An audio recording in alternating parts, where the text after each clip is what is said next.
Pati mga kababayan, yung DBM Secretary, si Amina Pangandaman, hindi na rin makatiis sa mga pinagdadaldal ni Inday. Sinupalpal na po. Yung tungkol sa sinabi ni Inday na yung budget ng Department of Education daw mishandled, at yun ang isa sa mga rason kung bakit siya nag-resign as DepEd Secretary.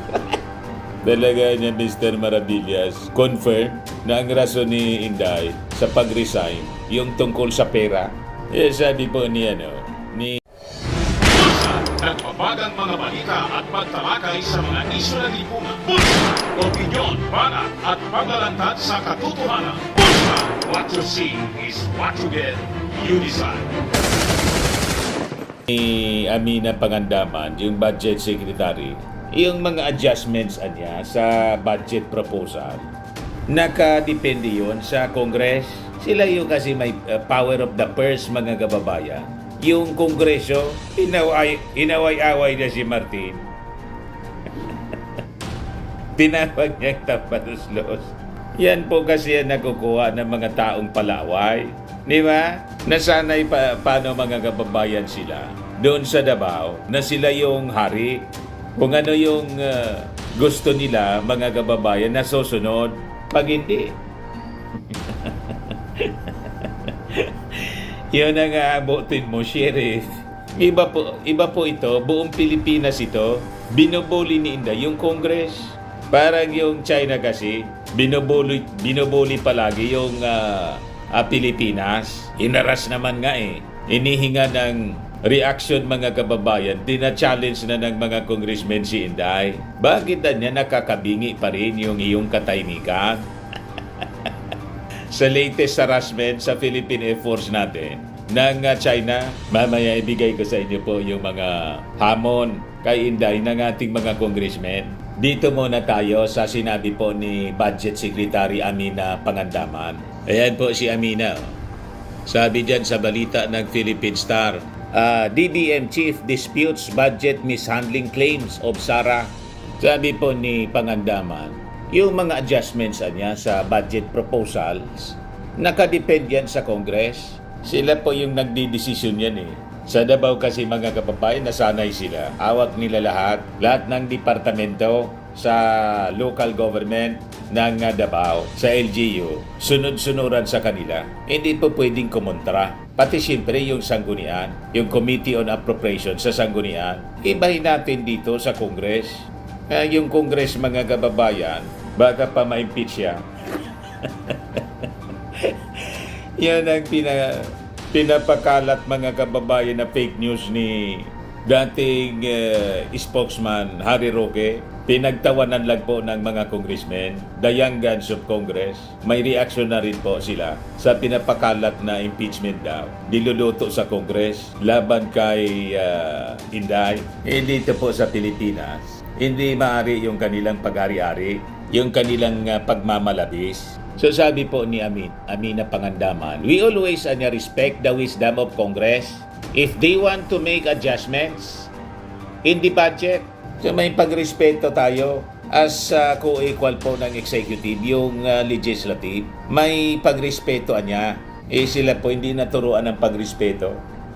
Si Inday nga po, tinawag lang na Romel si General Marbil. Nang magtantrum si Inday, nang tanggalan po ng 75 members ng PNP Security. So, mahirap po yung di talaga naturuan ng good manners ng kanyang magulang. Hindi napalaki ng tama. Kaya ngayon, nag-spaghetting pababa yung ratings po ni Inday. At sa prediction ng mga analyst, malamang si Inday po, mga kababayan, matulad kay Leni Robredo. Talo. Sabi nga po ni Larry Gado, ang aking prediction na niya, hindi na naman nanalo kung tumakbo si Inday sa pagkapanguloan niya sa 2028. Kasi tawagin ba naman niya ng kanyang mga supporters at ng kanyang tatay, yung ating Pangulong Bongbong Marcos, na bangag araw-araw niya, yun ang sinasabi ng mga DDS. More than 30 years niyang siniraan yung mga Marcoses ng mga dilawan. Ano niya yun nangyari? Di ba? Landslide win na niya si Bongbong Marcos. Ibig sabihin, hindi naniniwala sa mga paninira. Kung hindi naniwala sa mga paninira, yung mga Marcos supporters, siguradoan niya, sabi ni Larry Gadon, yun din ang mangyayari ngayon sa paninirang walang sa inyo, yung full story ng balitang yan, click subscribe muna dito sa ating YouTube channel and hit the notification bell para lagi po kayong updated sa mga kaganapan dito sa ating bansa. Like and share na rin po ninyo ang ating video. At huwag na rin po ninyo na skip yung ating mga commercial ads para tuloy-tuloy lang ang pag-unlad ng Bagong Pilipinas. Sa mga nagana po ng malinis and spacious fitness gym, pumunta lang po kayo sa aming Colossal Fitness Gym. We also offer Grab Car Rental with our brand new 2023 model ng Toyota Innova. We also accept booking for those who are planning to travel via PAL, Cebu Pacific, and other airline companies, local and international, and bills payment for Meralco Bills, Aleco Bills, PLDT, etc. Ang Colossal Fitness Gym is located at 3rd floor Security Bank Building, Lanco Business Park, Legazpi City, Albay. For inquiries, look for Gilon Maravillas, contact number 0966-802-0949. Yan po yung aming Innova. Lagi na pong matao sa amin.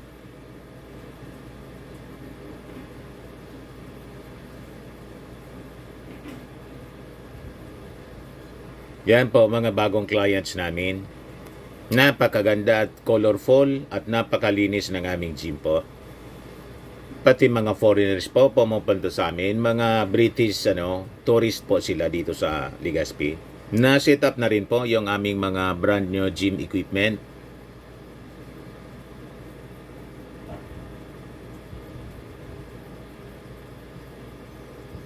May treadmill na rin po kami. Ito naman po yung bago naming product na binibenta online. Eye Glow Serum, whitening po siya. Tingnan ninyo yung epekto sa aking anak na architect before and now. Yung mga inquiries po ninyo, dumiretso na lang kayo sa kanyang Facebook account, Riz Maravillas. Ito naman po, Firmax Firming and Lifting Cream, pinapahid po sa mga pulses in affected area. Mainam po sa paninigas ng mga kasukasuan. Ito naman po, Automax Radiant Serum. Sa mukha naman yung application, anti-aging po siya. You will look 10 years younger than your age. Sa mga cancer patients naman po, baka lang gusto ninyo itong itry. Neng siya red mixed fruit drink. Hindi mo po siya gamot, food supplement siya. Kaya lang, gawa siya mga kababayan sa goji berry. Yung goji berry may anti-cancer properties. O ngayon, yung mga inquiries ninyo, dumiritso na lang kayo sa aming messenger sa Facebook para masagot namin agad. Ayos pa? Ayos na ayos niya, Mr. Maravilla. Tapusan, araw-araw na paninira ng mga DDS sa ating Pangulong Bongbong Marcos at kasama na ngayon si Inday. Paano niyang makukuha ni Inday ang support ng mga Marcos loyalist na laging sinisiraan si Presidente Bongbong? Tapos, nagpanaloan niya sa mga Duterte, mga Marcos loyalist.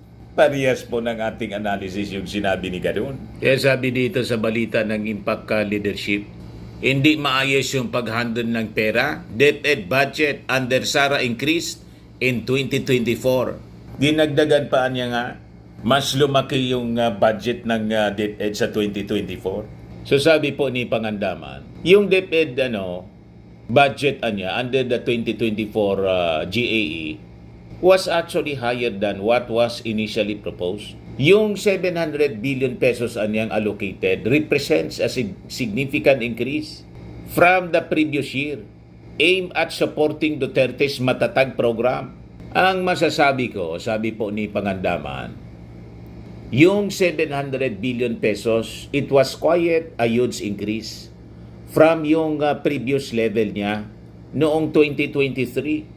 Because it was then, kung kailan po ginawa at saka ni-launch ng ating Vice Presidente yung kanilang matatag program. Kaya po binigyan po natin yan ang pondo noong 2024. May reklamo pa si Inday. Pagkatapos biglang iniwan yung DepEd.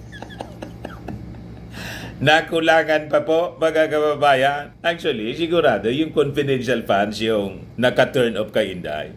Wala na kasi siyang malulunok. Masyadong na-discourage si Inday nang tanggalan ng confidential fund. ayaw nagmagtrabaho.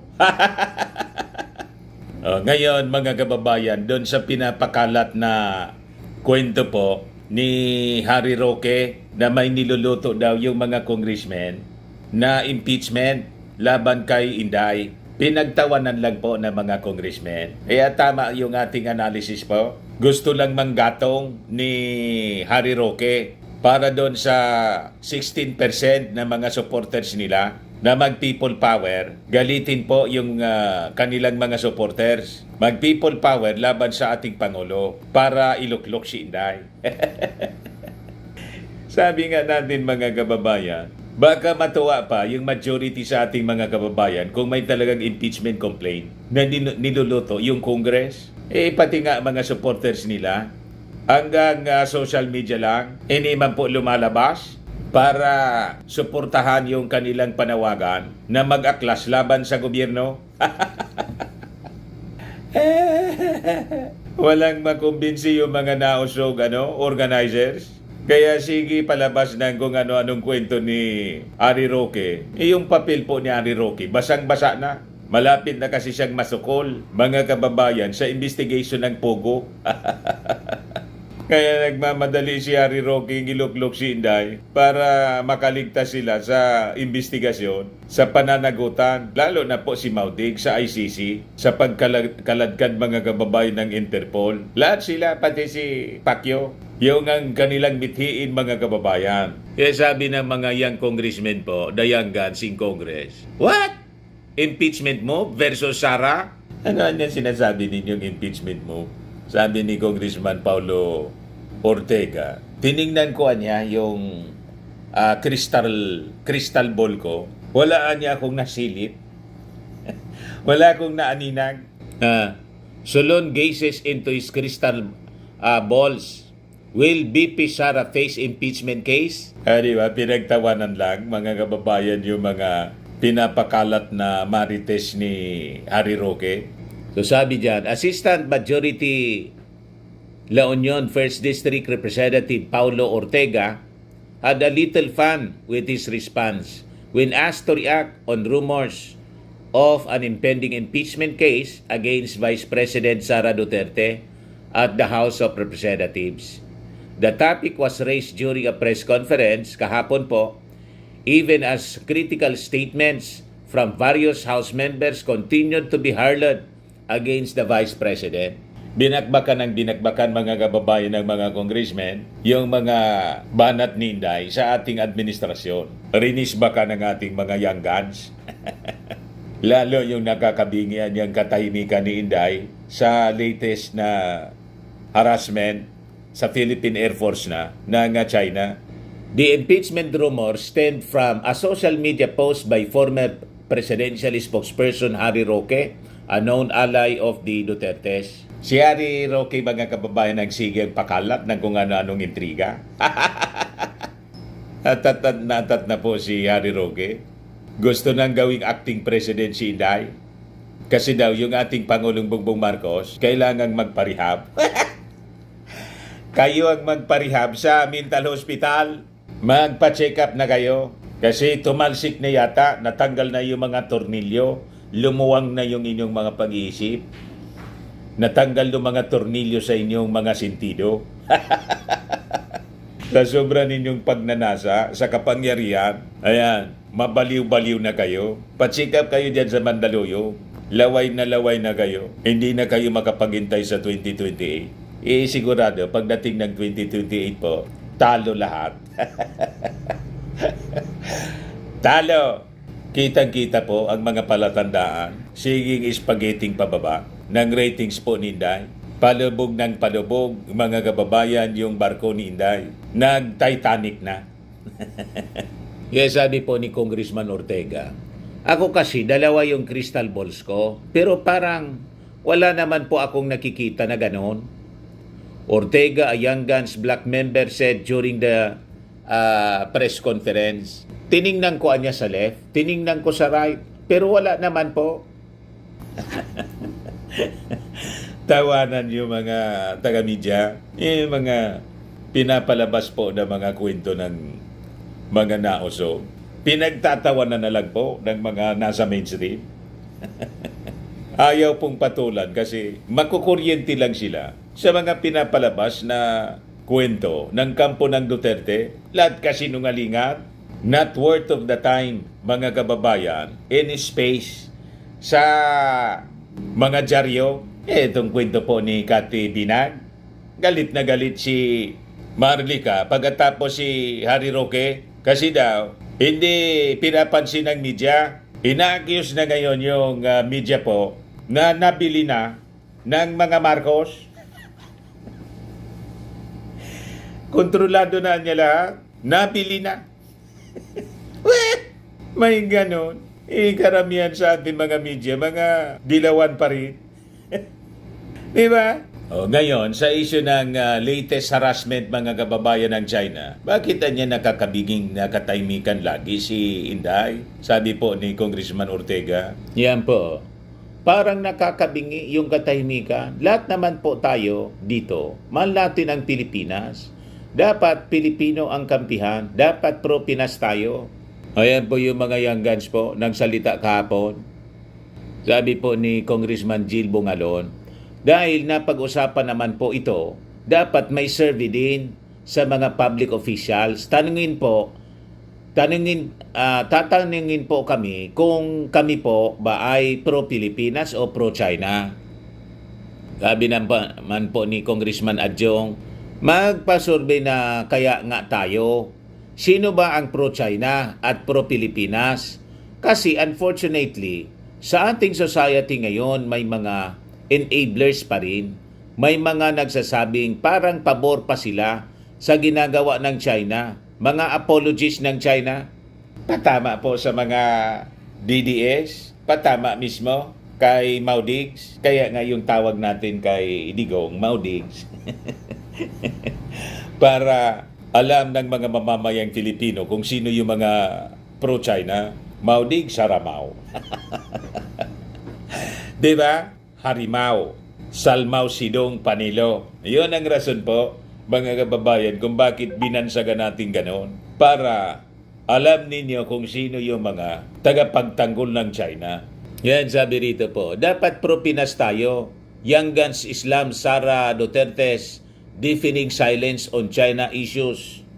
Nakita niya Mr. Maravillas, ganyan ang background na flag ni Inday. China.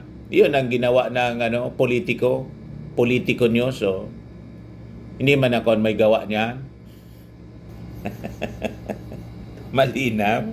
Sabi ni Congressman Adjong, she is the second highest public official of the land, next to the President, and her position on this is very important. Whether her silence will be treated as apathy, that would definitely spell out and define the kind of leader that she is. Ngayon, buti pa si Speaker Martin Romualdez may malinaw na paninindigan po. Pag-issue po ng China, parihas ng ating Pangulong Bongbong Marcos.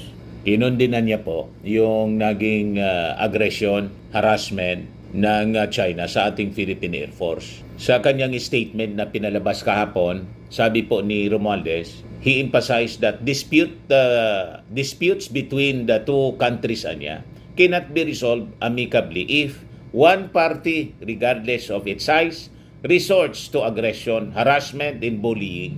Yan ang dapat na leader, mga kababayan. Totoong nagmamahal sa ating bansa, naninindigan para sa ating bayan.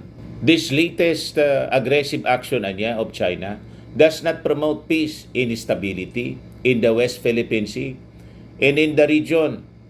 It does not speak well of a country trying to be a world power and leader. We support our personnel and we thank them for their courage, bravery, and patriotism for protecting our national territory and sovereignty. Kaya po si Speaker Martin Romualdez, unti-unti na pong minamahal ng ating mga mamamayang Filipino. Pataas ng pataas po yung kanyang satisfaction rating sabang si Inday pabuloso.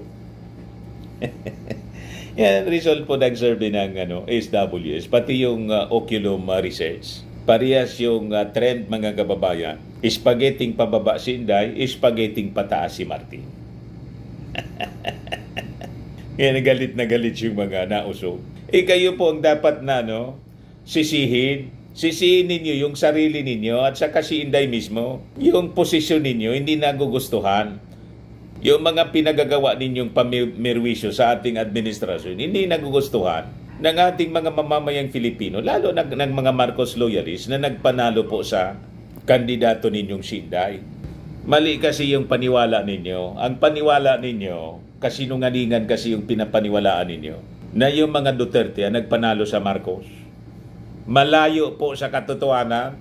O ngayon, despite the harassment mga kababayan ng China sa ating Philippine Air Force, mas na paiigtingin po ng ating bansa yung airspace patrol. Sabi po yan ni Defense Secretary Gilbert Gibo Chodoro. Yan po sabi ni Gibo. After illegal dangerous acts by Chinese jets, Philippines stepping up airspace patrols. Hindi po tayo pasisindak sa kanila. Sabihin naman po ng mga naoso, gusto na natin makipaggira. Ang ginagawa po natin is to defend our sovereignty, our territory. Yun ang mandato ng ating mga opisyal. Alangan man tumalikod tayo sa mandato. Yung ating Department of Foreign Affairs, nag-file na po ng protest, diplomatic protest. So ang ibig sabihin, diplomatic solution ang ating ang ginagamit po natin. Kasi pag hindi po, di pinag-utos na sana ng ating Pangulong Bongbong Marcos ang paglusob sa China. Tulad ng yung Israel, ganun po eh. Hindi sila, kasi kayang-kaya nila eh. Kahit walang suporta sa Amerika, sabi ng mga Israelis po, we do it alone, anya. We will defend our country. Ganon po katindi ang Israel.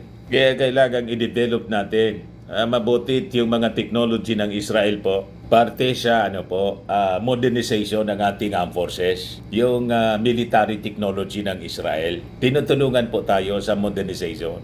Ayan po. Path to get Israeli-made long-range patrol aircraft. So tama po itong ating ginagawa.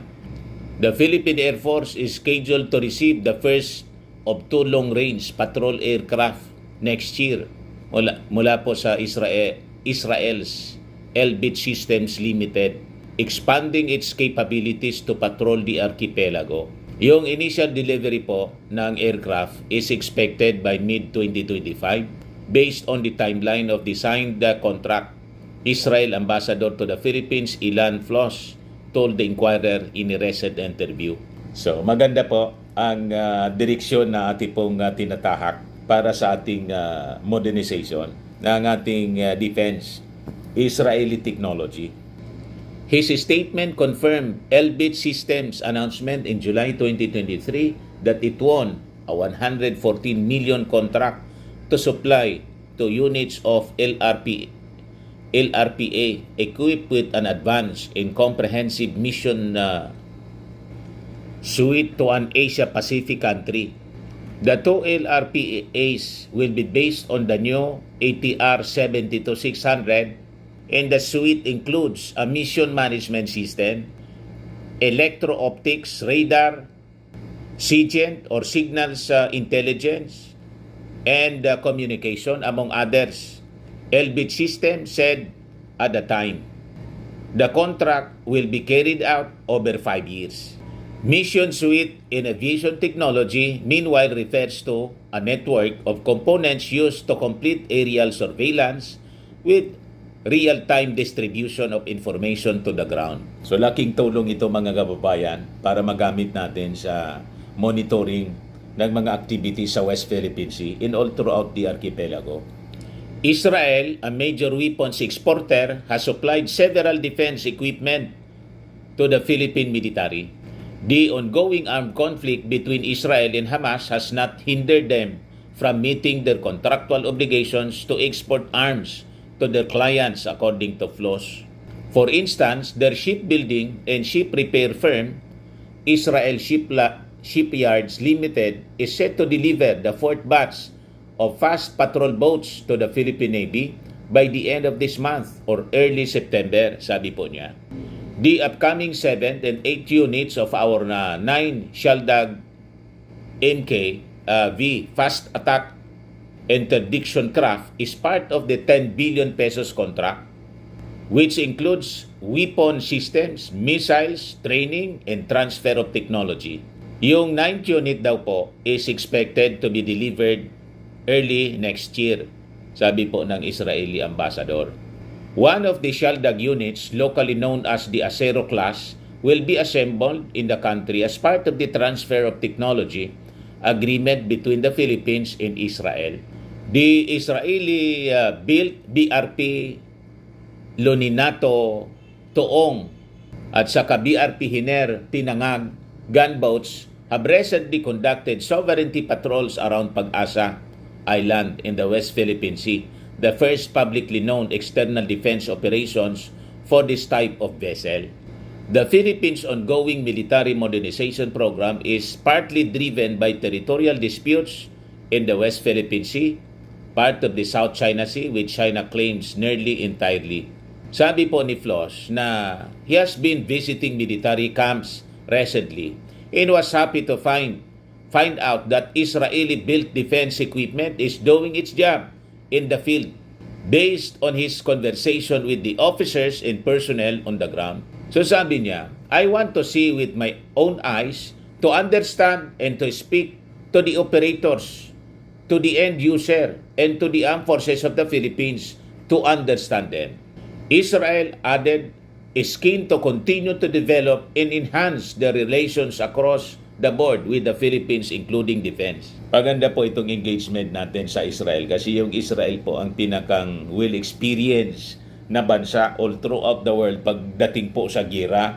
Nakita niyo, napakaliit na, no? Napakaliit na bansa. Hindi po masindak-sindak ng bilyon na mga enemies niya. The Arabs, the Muslims, the Communists. Hindi po siya, hindi siya masindak-sindak. Napakaliit na bansa. Napakaraming kalaban ng Israel. Ganun po katindi, katapang ang Israel. So sabi ko nga sa mga previous vlogs natin, importante po na yung resolve ng Israel ma-acquire nating mga Filipino. Ang kanilang pagmamahal sa kanilang bansa, the promised land, ganun din dapat yung ating pagmamahal sa ating bansa. Hindi yung nagkakawatak-watak tayo. Madali tayong ma-infiltrate mga kababayan ng mga enemies, lalo po ng China. Ang dami ng pro-China dito, mga politicians. Kaya nga sabi ko sa inyo, in the midterm election, lalo na sa presidential election po, never nating iluluklok sa poder yung mga yung mga pro-China. Kaya tama yung proposal ng Young Guns sa Congress. Dapat may survey kung sino yung pro-China at sino yung pro-Pinas na totoo sa ating mga politiko. Although alam na natin, pero marami pang nalilito mga kababayan.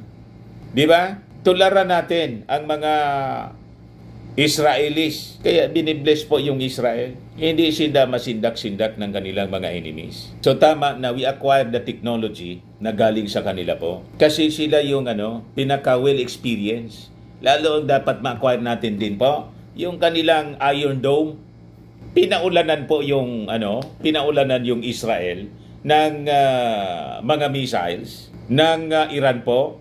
99% ng pinalipad po hindi pa nakakarating sa territorial airspace ng Israel. Sumabog na, protected sila ng tinatawag na Iron Dome technology. Ganon katindi ng technology sa defense ang Israel. Kaya sabi po ng kanilang ambassador, Israel has so much to offer, especially now because of the experience that we have in Israel. No other country has such an experience, sabi po nila, with this kind of warfare. When you are using missiles, drones, I don't think any other country, any other army in the world has today the experience in the knowledge and the technologies that Israel has, sabi po ni Floss. So maganda po itong ating relasyon with Israel. Lalo pa, sabi sa Bible po, yung Israel kasi po is the apple of God's eye. mga kababayan. And he who blessed Israel will be blessed.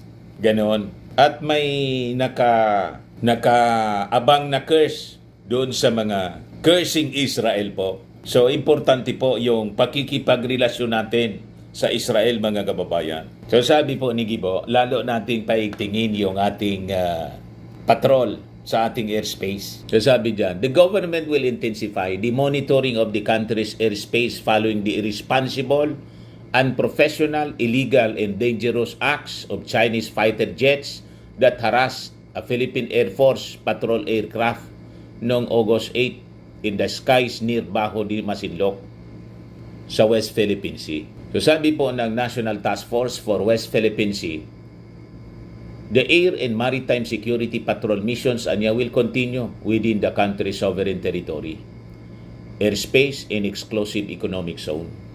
Our strong, prepared, and highly motivated armed forces will continue to perform its mandate to protect our people and to secure the nation on land, air, sea, and cyberspace, proving time and again that it is a force for regional peace and stability, sabi po ng NTF-WPS. Defense and military officials agreed that the Philippines must brace for China's increasingly aggressive actions as it asserts its presence sa West Philippine Sea. Sabi po ni Gibo Chodoro, our Defense Secretary, it will be a continuous struggle anya for presence and for assertion of sovereign rights in the area. So we will have to expect these things to happen.